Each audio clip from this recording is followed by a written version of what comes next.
Salam traders, balik lagi sama saya Andi Firmansyah di channel ESG.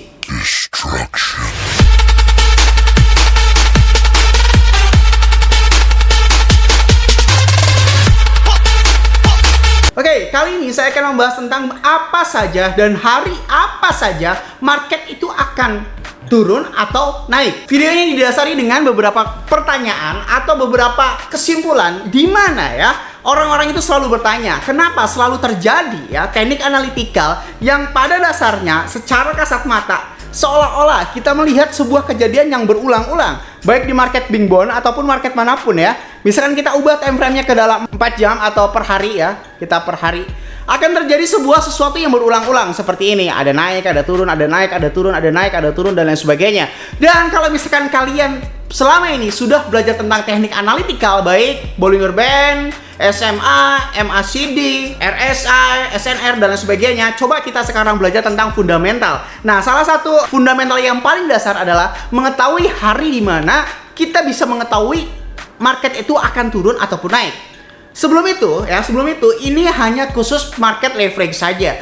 Kenapa alasan saya menyarankan kalian market leverage? Kalau misalkan kalian di market spot trading tidak akan pernah bisa mengambil open position short. Jadi kalau misalkan kalian tiba-tiba harga turun, kalian cuma melongo aja gitu ya. Jadi ini hanya khusus market leverage saja. Misalkan kalian masih memainkan market spot, ini masih udah nggak zaman sih dan udah nggak nyambung tentang video ini ya. Langsung saja. Yang pertama adalah hari raya. Nah, hari raya itu akan cenderung, kalau misalkan kalian tidak percaya, silahkan kalian cek di time frame 1 hari atau kalian bandingkan semua hari raya, baik hari raya Idul Fitri, Hindu, Buddha, Kristen, dan sebagainya, itu semuanya akan cenderung turun. H-1, H-2, dan pada saat H itu pasti akan terjadi penurunan. Karena apa? Secara logika, ada mayoritas sebagian orang di seluruh dunia, bukan hanya di Indonesia, karena notabene cryptocurrency adalah seluruh dunia, maka pada saat hari raya atau hari kebesaran orang itu, akan ada beberapa mayoritas menarik uang tersebut.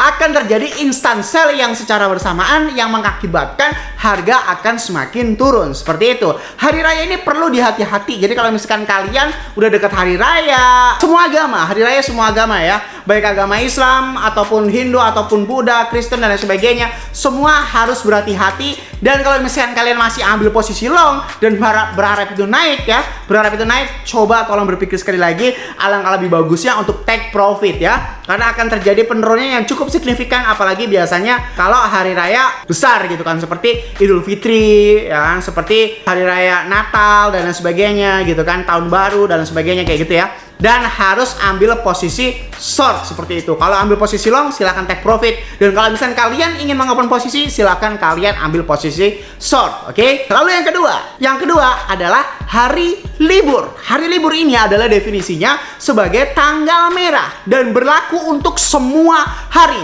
baik hari Minggu, baik tanggal merah secara nasional, baik tanggal merah secara negara itu saja. Maksudnya negara itu saja apa? Setiap negara itu ada beberapa tanggal merah yang berbeda-beda. Dan sekarang kita tahu bahwasanya mayoritas cryptocurrency itu berada di mana volume terbesarnya, seperti di USA, seperti di Inggris, seperti di negara mana gitu kan. Misal di dalam negara-negara yang sangat berpengaruh kayak gitu ada hari libur yang tidak ada di Indonesia, kita harus wajib tahu.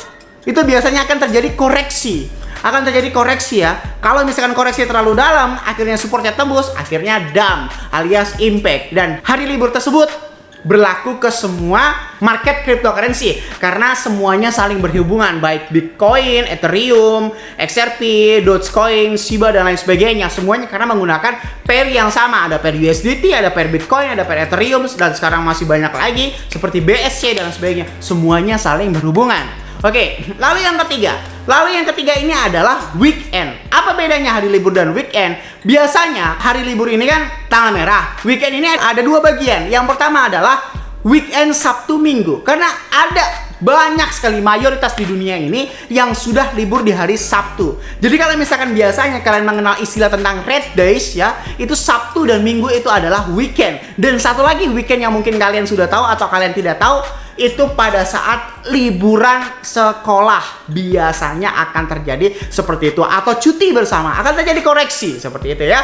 Lalu yang keempat, nah ini jarang sekali diketahui oleh orang nih, mungkin kalau misalnya yang udah pro pasti tahu ya, akan terjadi harga dump atau koreksi atau impact itu apabila terjadi good news terhadap dolar.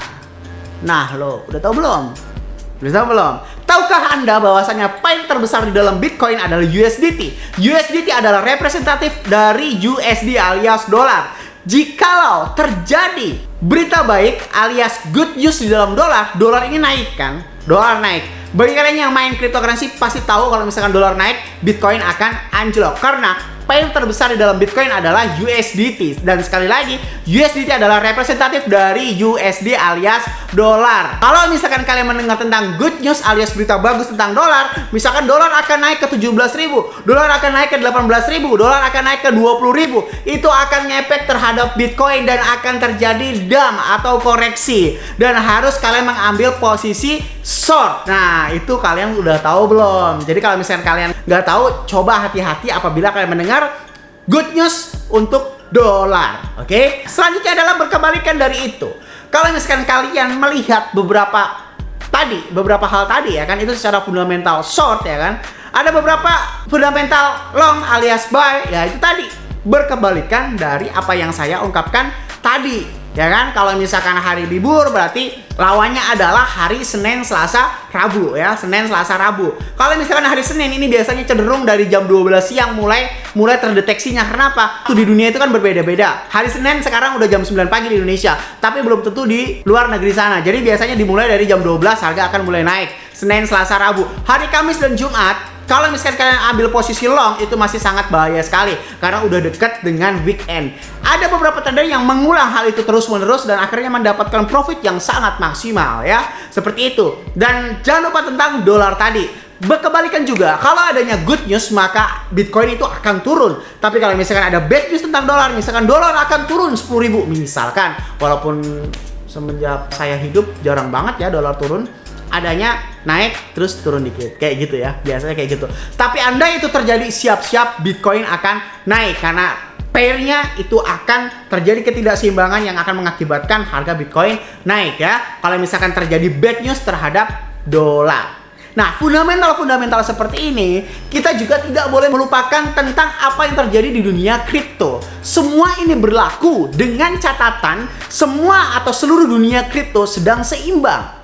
Seimbang dalam artian apa? Tidak terjadi kacau balau ya. Tidak terjadi kacau balau. Semua hal yang saya jelaskan tadi berlaku pada saat dunia era kripto itu normal saja alias stagnan. Tapi tidak berlaku jika ada sebuah fundamental yang cukup besar dalam mempengaruhi Bitcoin dan cryptocurrency. Ingat ya, semua yang saya jelaskan tadi di awal itu berlaku kalau misalkan hari-hari normal atau tidak ada berita-berita apapun. Tapi jikalau tiba-tiba ada berita bad news, tiba-tiba ada berita good news, semuanya akan reversal ya. Semuanya akan reversal. Karena apa?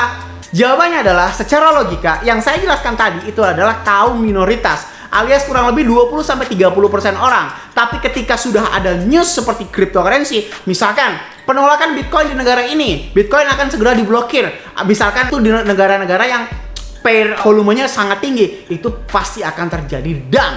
Walaupun secara fundamental harian itu harusnya naik. Nah, kita juga harus mencermati hal-hal seperti itu. Dan jangan pernah melupakan apapun tentang berita-berita di dalam Bitcoin. Ingat ya, semua yang saya jelaskan tadi itu berlaku ketika keadaan normal. Dan tidak berlaku ketika fundamentalnya sudah terjadi beberapa berita yang akan mempengaruhi secara garis besar di dalam dunia kripto. Misalkan ada bad news ya pasti turun, ada good news ya pasti naik, seperti itu ya.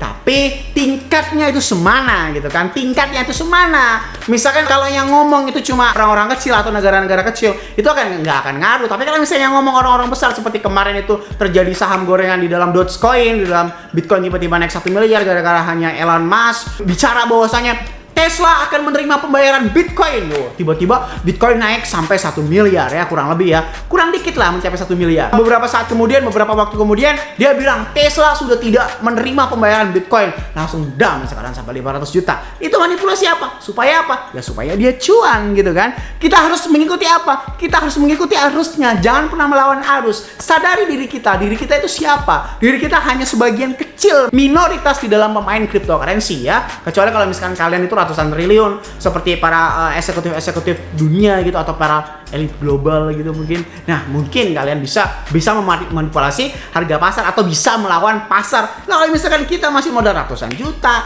cuma 1M 2M kayak gitu, jangan merasa kaya, men. Ya, jangan kan 1M 2M, 10 miliar aja nggak cukup untuk menggoyahkan dunia cryptocurrency. Butuh kurang lebih ya sekitar 1 triliunan lah untuk menggoyah harga Bitcoin itu menjadi 5%. Karena pasar Bitcoin itu ratusan miliar ya. Pasar Bitcoin itu ratusan triliun mungkin ya, dalam kurang lebih 24 jam di seluruh market. Bang, enggak tuh yang di market CMC, enggak dah. Itu kan market CMC, man. Market CMC CoinGecko itu beda. Di CMC dia udah terdaftar, di CoinGecko udah terdaftar juga. Ya kan? Jadi di CMC itu hanya sebagian market. Maksudnya bagaimana, Bang? Ada ratusan market yang tidak kalian ketahui. Seperti itu. Oke? Semoga bermanfaat video kali ini. Jangan lupa klik like, comment, dan subscribe. Logikanya kalau misalnya kalian nggak subscribe, ngapain saya buat video lagi? Saya Andi Firmansyah. Use your logic. Salam traders.